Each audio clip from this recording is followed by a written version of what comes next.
Yo, salut tout le monde, c'est Gata Volgar, j'espère que vous allez bien. Moi pour ma part, je suis un peu agacé, voilà, je suis un petit peu en colère, j'espère que vous avez passé une agréable journée. Aujourd'hui on se retrouve pour une nouvelle vidéo, donc on se retrouve pour le débrief du match Manchester United-Liverpool, match qui comptait pour la 34e journée de Premier League, c'était un match en retard.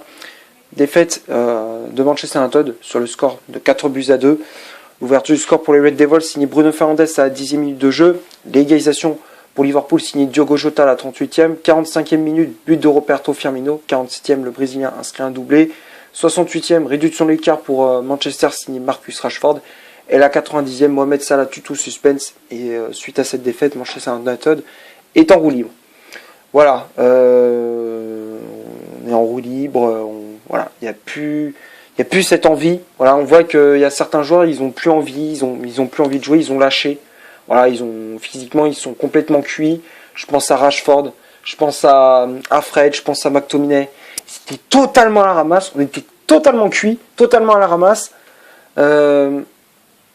Pourtant, quand tu regardes voilà, le match, pour débriefer un petit peu ces 90 minutes, début de match pour Manchester United, il est correct. Tu démarres plutôt bien ce match. Tu mets de l'intensité, l'agressivité, l'impact physique. Voilà, tu démarres bien ce match, tu es récompensé de tes efforts avec le but de Fernandes à la 10e minute de jeu, voilà, sur un très bon centre de Wan-Bissaka, Fernandes qui fait un extérieur du pied, mais bon, il y a de la réussite parce que Phillips dévie ce ballon dans ses propres buts, le défenseur de Liverpool dévie ce ballon, donc voilà, il y a de la réussite, mais au final ça fait 1-0, et puis après, on a complètement coulé, c'était Titanic, voilà, c'était pareil, voilà, c'était comme le Titanic, on s'est effondré, on a coulé, voilà.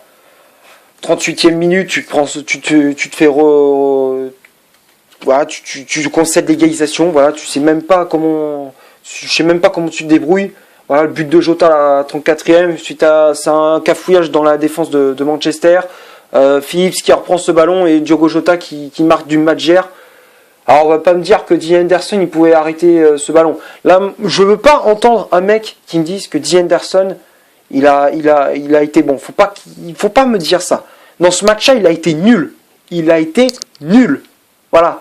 Je parie que tu mettais Derrea à la place. Moi je te jure, hein, tu mets Derrea à la place de Dean Henderson dans ce match-là, tu prends pas 4 buts. Hein. Tu prends 4 buts. Tu t'en prends peut-être 1 ou 2, mais t'en prends pas 4. Pas du tout. Là, Dean Henderson, sur les 4 buts, pour moi, il est responsable sur 3 buts. Sur les 4, il est responsable sur 3 buts. Voilà. Le premier, le but de Jota, qui tu fais t'essayes, le mec, il a l'impression, il se prend, t'as l'impression qu'il se prend pour un gardien de handball. Il essaye le pied. Mais plonge avec tes mains. Utilise tes mains, tes bras. Au lieu de te faire chier. Alors, même si ça va vite, t'as pas le temps de réagir, mais quand même, au lieu de t'arracher avec ta jambe, voilà, essaye d'arrêter avec le bout du pied. Utilise tes mains. Ouais, ça fait une première erreur. Et la deuxième, voilà, c'est bon, le deuxième but, c'est pas forcément de sa faute, mais en tout cas, il doit être aussi plus réactif parce que tu vois qu'il bouge pas bien son angle sur le deuxième but. Voilà, coup franc d'Alexander-Arnold, Firmino qui reprend ce ballon au second poteau, Pogba qui est à la traîne au marquage, Dean Henderson qui pouvait peut-être l'arrêter. Moi je dis il pouvait peut-être l'arrêter. Alors peut-être t'es pas forcément d'accord avec moi, tu me diras en commentaire, mais pour moi il pouvait peut-être arrêter ce ballon. Voilà, donc là on s'est effondré, voilà, mi-temps, tu reviens au vestiaire, tu rentres au vestiaire avec ce retard, voilà, t'es mené d'un but, 2-1 pour Liverpool.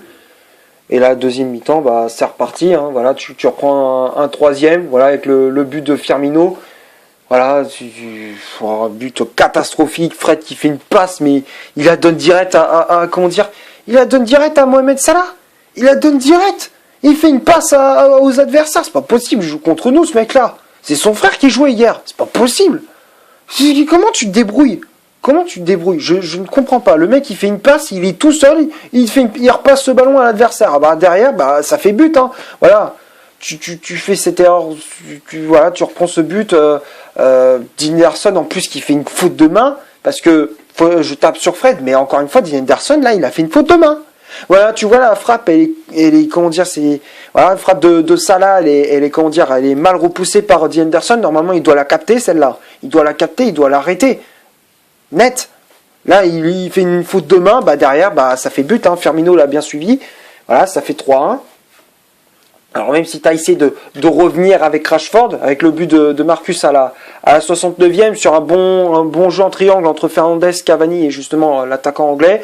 Cavani qui lance dans la profondeur, Marcus Rashford qui gagne son face-à-face face à Alisson. Voilà, donc ça fait ce match est relancé, ça fait 3-2. Moi j'y croyais, je me suis dit, ah voilà, on réagit, on revient, on relance ce match, ça fait plaisir. Voilà, on va peut-être remettre les pendules à l'heure. Et bah au final, bah non. Non, au final non. Alors même si voilà, Solskjaer a fait un changement en faisant sortir Fred pour faire entrer Greenwood, voilà, il y a eu une bonne entrée en jeu de la part de Mason Greenwood, c'est vrai. Mais franchement, voilà, le reste, c'est qui arrivait pas. Même avec Greenwood qui a essayé d'apporter de l'envie, de l'intensité, de la vitesse, ça n'a pas suffi. Alors moi, j'aurais bien aimé voir par exemple le jeune Amad Diallo, voilà, forcément peut-être à la place de Marcus Rashford pour apporter de la vitesse, pour apporter du sang neuf, voilà, un peu de fraîcheur. T'avais Juan Mata aussi sur le banc, t'avais de quoi faire. Ou même Van de Beek aussi, t'avais de quoi faire. Voilà, en plus t'as des possibilités justement. Tu peux faire un changement tactique, tu fais sortir un défenseur pour faire entrer un attaquant. T'avais ça, tu pouvais faire ça justement. Mais non, au final, tu laisses faire, tu laisses le même 11. Voilà, Solskjaer qui s'entête à garder ce même 11. Et puis derrière, bah, tu te prends ce but, voilà, à 90e, voilà, tu perds ce ballon au milieu de terrain, Matic qui perd un ballon bêtement. Et puis derrière, Salah, bah, qui a juste dit Henderson, voilà, qu'est-ce que je te dise. Voilà, Salah qui marque ce quatrième but et qui permet à Liverpool de s'imposer. Ça me fait chier de perdre contre le rival, parce que nous, Manchester United, notre rival c'est Liverpool. Voilà, normalement un match comme ça, tu dois te dépouiller, tu dois t'arracher. Tu peux demander à n'importe quel supporter de Manchester United, le match contre Liverpool c'est le plus important. Ou même à des légendes de Manchester United. Tu peux demander à n'importe qui. Des joueurs comme Cantona, comme Beckham, comme Giggs, comme Scholes, comme Rooney, comme Ferdinand, j'en passe des meilleurs, comme Evra, n'importe. Ils le disent tous. Voilà, tout le monde le dit.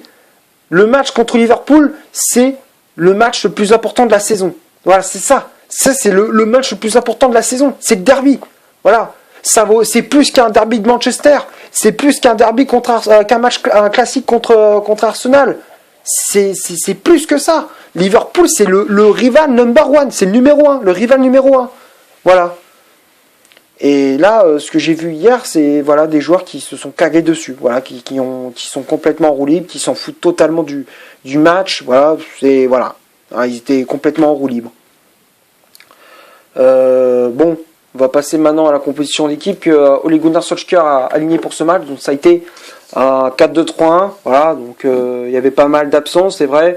Voilà, il y avait évidemment l'absence de Maguire, il y avait des Réa qui étaient absents, voilà, qui étaient forfait, il était sur le banc, voilà, et quand je dis forfait, c'est que voilà, il pouvait pas jouer ou choses comme ça, enfin bref, voilà, il y avait pas mal d'absents, voilà, donc du coup Dean Henderson dans les buts de Manchester, lâché un central, Bailly associé à Victor Lindelof, voilà, Bailly qui a remplacé Maguire blessé, les latéraux, Wan-Bissaka à droite, Luke Shaw à gauche, McTominay et Fred devant la défense, Bruno Fernandes en numéro 10 avec le brassard de capitaine, Marcus Rashford milieu latéral droit, Paul Pogba milieu latéral gauche et à la pointe de l'attaque de Manchester United, c'était Edinson Cavani. Après, il faudra aussi me reparler du positionnement de Paul Pogba, même si je disais on est habitué et tout, mais quand même, faut à un moment donné, il faudra peut-être m'expliquer pourquoi Pogba il joue milieu latéral gauche depuis quelques temps. Voilà.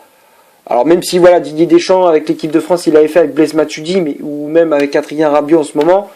Voilà, il faut à un moment donné, il faudra m'expliquer. Alors peut-être il veut transformer, c'est peut-être en cours de match, passer en 4-4-2 losange avec McTominay en sentinelle, Fred et justement Pogba en relayeur.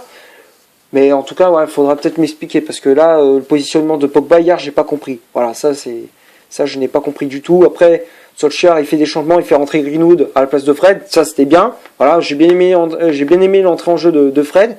Par contre, le deuxième changement, j'ai pas compris du tout. Et il fait sortir un défenseur, Ribéry pour faire entrer un milieu de terrain, Nemanja Matic.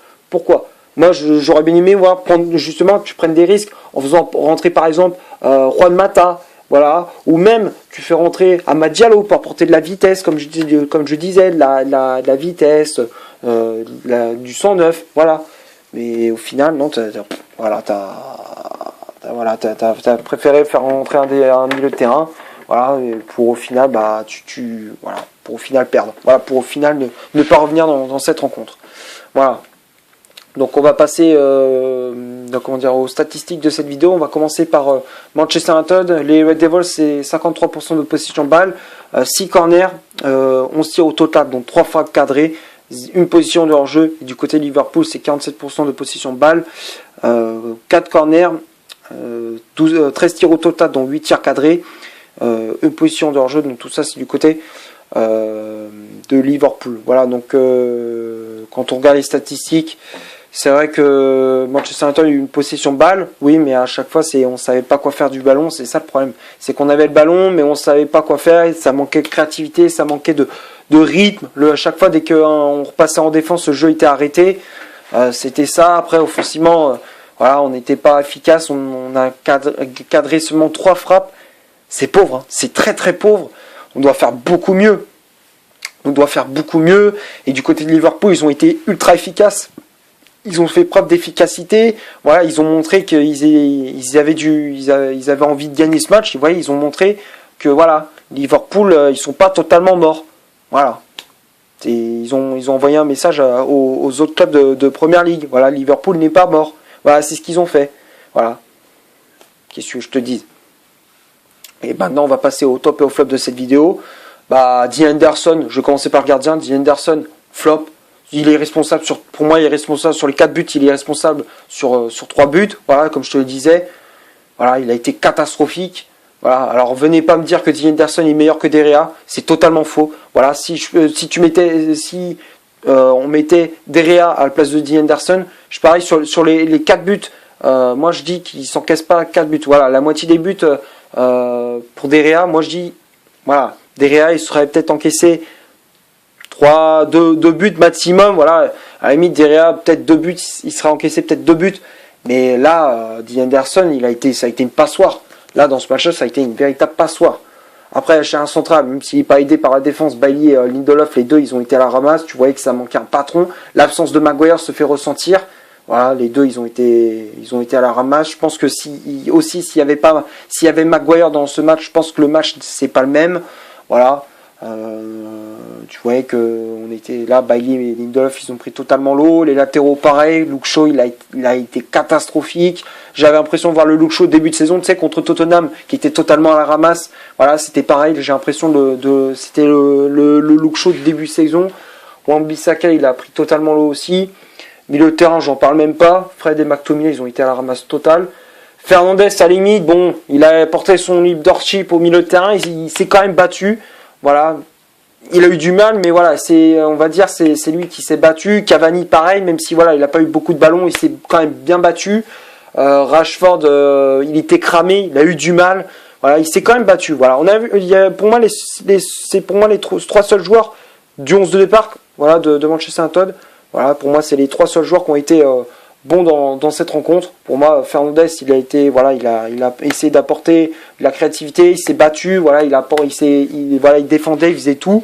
Voilà, Rashford, bon, il a essayé, mais voilà, tu voyais que physiquement ça pêchait, voilà, tu voyais qu'il avait du mal. Cavani, c'est pareil, voilà, il avait du mal aussi à exister. Puis Pogba, voilà, après, pour parler Pogba, moi j'ai trouvé qu'il a été assez décevant. Beaucoup de ballons perdus, du déchet, voilà. Pogba, je le mettrais dans flop. Et puis les remplaçants, Matic et Greenwood. Matic, il a fait une entrée en jeu assez décevante. Voilà, je m'attendais à beaucoup mieux de la part du milieu serbe. Voilà, il a l'habitude d'apporter un certain équilibre. Il arrive à stabiliser le milieu de terrain. Là, sur ce coup-là, l'entrée en jeu, il n'a pas réussi. Et puis Greenwood, moi j'ai trouvé qu'il a été assez intéressant. Moi j'ai trouvé qu'il a fait une bonne entrée en jeu. Il a essayé de faire sonner la révolte. Il a essayé de sonner la révolte du côté de Manchester United, d'apporter certaines révoltes, de l'agressivité, de l'envie. Voilà, il essaie d'apporter de la grinta. Voilà, donc pour moi, Mason Greenwood, je mets dans le top. Voilà, pour moi, les seuls tops du côté de Manchester United sont Fernandes, Rashford, Cavani et Greenwood. Voilà, c'est tout ce que j'avais à dire pour ce derby. Voilà, j'espère que la vidéo vous aura plu. Si c'est le cas, vous laissez un énorme like. Tu cliques ici pour t'abonner pour rien rater de mes vidéos. Tu cliques ici pour voir une autre si tu le souhaites. N'hésite pas à rejoindre mon compte Instagram qui est dans la description. D'ici là, portez-vous bien. On se retrouve pour une prochaine vidéo. Ciao.